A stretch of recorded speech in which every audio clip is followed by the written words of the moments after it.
I have spent weeks listening to your channel. I have listened to so many accounts of inexplicable happenings. It has taken me a long time to work up the willpower to talk about my experience. I prefer not to bring it up often because I don't want it to be real. And I'm afraid if it happened once, it could happen again. But here I am, telling you anyway. This event took place when I had been a ranger for about a year. When I first started out, I was single and only had to think of myself. I could make just about any accommodations work. That was back in the early 2000s. I honestly never thought I would find a significant other. But then I ended up meeting just the right person, out of the blue. I was working in the Medicine Bow Rut National Forest at the time. While we were engaged, I was still living in a pretty primitive situation, so it wasn't the best setup for our social life. But we spent plenty of time together during my time off. We both loved to hike a lot, and one of our first trips together was camping in this spot we loved, a bit east of the national forest. It was quiet and off the beaten path. It was a great place to get away from everyone and recharge. The first night we were there, it was a little stormy, so we didn't sleep that great. But the next day started off much calmer. We wanted to drive to a neighboring peak that I had heard about, so on the second morning of our trip, we headed that way.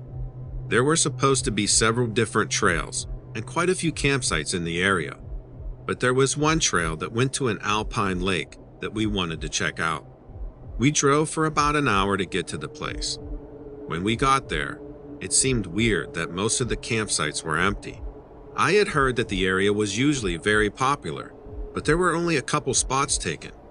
One of the sites had an old broken down tent and seemed to be kind of trashed. The other occupied site had an old man cooking something over his fire. When we pulled up, he gave us a look like we were trespassing or something. There was an old truck and a Jeep in the parking area. We parked and started getting our stuff together. I was getting pretty weird vibes from this place, even though I heard good things about it. It seemed to have gone downhill since the last time I looked at the reviews. We went searching for the trail and finally found a path after looking around for a while. The path was easy to follow, but the switchbacks were really steep. It really gave us a workout. We made it up there and enjoyed the beautiful view and took some pictures.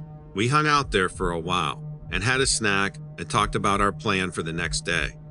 When we started heading down, we got about halfway, and all of a sudden, everything got completely silent. We couldn't hear a sound. No birds, no bugs, no wind, nothing. It was a very large and abrupt, obvious change.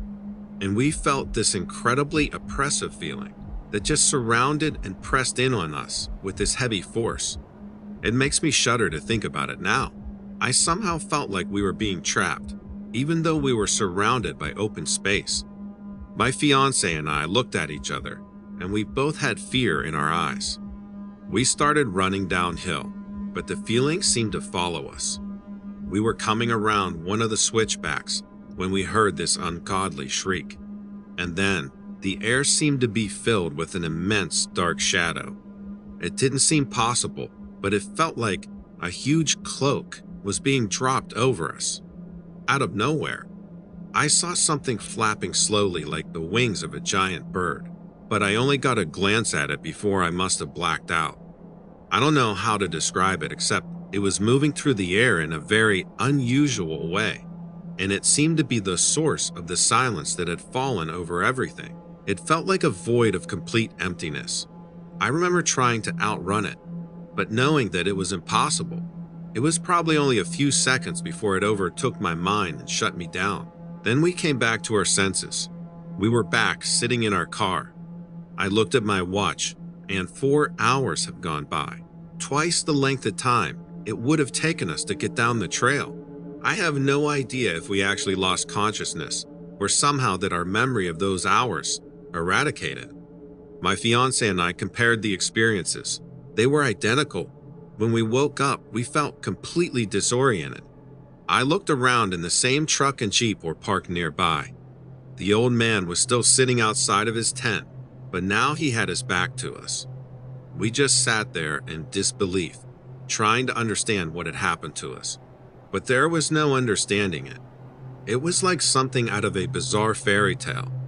I guess the only thing comforting us, if you could call it that, was that we had experienced the same thing. So we either weren't crazy, or we're both completely crazy. Some of the stories I've heard on here have made me feel less alone, at least. My fiance and I did end up getting married, and we still like to hike, but we have moved away from that area where that happened. I wouldn't consider going back there ever again.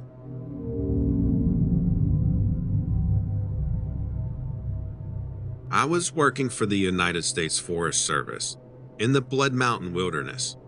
If you don't know, that's the wilderness area in Georgia. About 10 miles of the Appalachian Trail runs through it. The wilderness area can be rugged in some parts, but we try to maintain it well for the visitors. We have a healthy population of black bears in the area, so that's a major concern. My experience happened in the late 90s. We had several reports about black bears bothering dispersed campers, despite using proper bear precautions. I did some night patrols of the area to see if I could find the bear responsible. I was driving along one of the access roads in the park when I saw something moving in a ditch. It looked like the outline of a bear. It was fixed on something in the ditch. I shined a spotlight to get a better look. I couldn't see its face, only its back, but I could see that it was eating something. It looked like a deer carcass, but I wasn't certain from that angle. I stayed in my vehicle, but I rolled down the window and tried to scare it off. Bears can be aggressive around food, and we weren't too far from an area with frequent campers. Well, I screamed, honked the horn, and waved my light around, but the animal didn't seem to notice or care. I had a signal flare in my truck. I lit it and threw it at what I thought was a large black bear. The flare hit the animal in the back, and it finally turned around. I could see it wasn't a bear at all. Its face was illuminated red by the flare that was burning at its feet. It was a wolf, a gigantic black wolf. I'm not joking when I say that it was the size of an adult black bear, maybe even larger. Its eyes were a yellowish, amber color, and its teeth looked too big for its mouth, like those Ice Age creatures you read about in books. I had clearly pissed it off. It was staring right at me through the window. I honked a horn at it, but the creature didn't care. I can't tell you how fast I rolled up my window, but the animal didn't go to the driver's side window like I thought it was going to. It walked right in front of my truck. If I thought the wolf was big before, it was enormous now. It stood in front of my truck, like it dared me to hit it. It would have been like hitting an elk. I knew my truck couldn't take that kind of damage, and I think the wolf did too. I knew I had to get out of there, but it was blocking the road. I slammed the truck into reverse and spun around as quick as I could. The wolf didn't budge. I watched the entire time in my mirror, but here's the creepy part. As if seeing a giant wolf creature wasn't frightening enough. As I was driving away, I watched the wolf in my rearview mirror, and it stood up on its hind feet, just like a bear. I got back to the ranger station and locked myself inside. I called my supervisor, and I told him about the wolf, and he didn't believe me. He said I must have been tired and it was probably just a bear or a stray dog. I don't blame him, but it was frustrating. The whole thing sounded absurd, but I know what I saw, and it wasn't a bear, and it wasn't just some stray dog. On my drive home that night, I was too afraid to even look out the window at the forest. I was so afraid I would see that thing's face out there. Somehow, I managed to get inside the safety of my house. I didn't sleep at all that night. I went back to the ranger station in the morning, and what I saw there will haunt me for the rest of my life. All around the perimeter of the station were footprints, wolf footprints to be exact, except they were the size of a bear's. It had followed me all the way back that night. I showed my supervisor the prints when I got to the station, but he accused me of playing an elaborate prank. Since the prints were obviously canine-shaped, but they were entirely too large. I tried to track where the creature went, but it covered its tracks well. It was like it wanted me to see that it was there, but it didn't want me to know where it went off to. I was terrified. If that thing managed to follow me back to the station that night, it could have followed me back to my house. I don't imagine walls or locked doors could stop an animal like that if it really wanted to get in. I ended up transferring to a different area and finding an apartment nearer the city. I just couldn't sleep knowing that that thing was nearby. I never found out exactly what it was. It was just a giant wolf, or it was some sort of unknown creature. Whatever it was extremely smart. I keep thinking back to that moment in the truck. It knew I wouldn't hit it if it stood in front of me. It knew I couldn't. It managed to follow me back to the ranger station. But that's all it did. It put quite a bit of effort into scaring me, but it didn't try to attack. If it wanted me dead, it had its chance then. I don't know what to think of it. I know I never want to see it again. And you won't ever catch me anywhere near Blood Mountain, I can tell you that.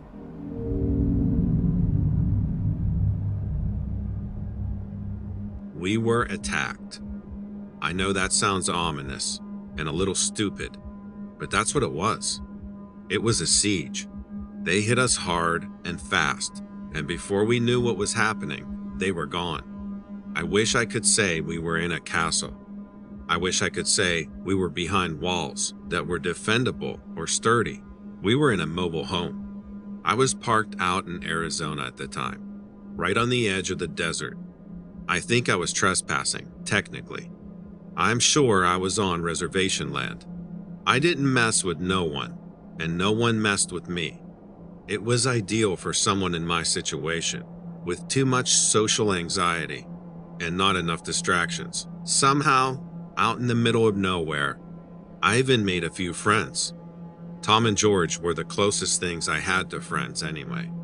That's not their real name, of course, but I promise you that their real names are just as bland. You wouldn't know that they descended straight from the natives and still lived on the land of their forefathers, who fought colonization to the bitter end. Maybe they didn't have enough distractions either. Why else would they have been partying with me in a rundown mobile home? We had a nice fire going. It burned most of the night. We had a few drinks, danced around it, and George even brought over a few of his single friends. They left early. I'm glad George and Tom stuck around, although I'm not sure they'd say the same. I'm sure they wished they had left me alone out there that night. They wouldn't have had to see what I saw. They wouldn't have had to fight. It must have been 2 a.m. when we heard them, something scurrying outside of the vehicle. We were at a table inside playing a round of cards. Tom heard them first. His eyes were on the windows before we could guess why.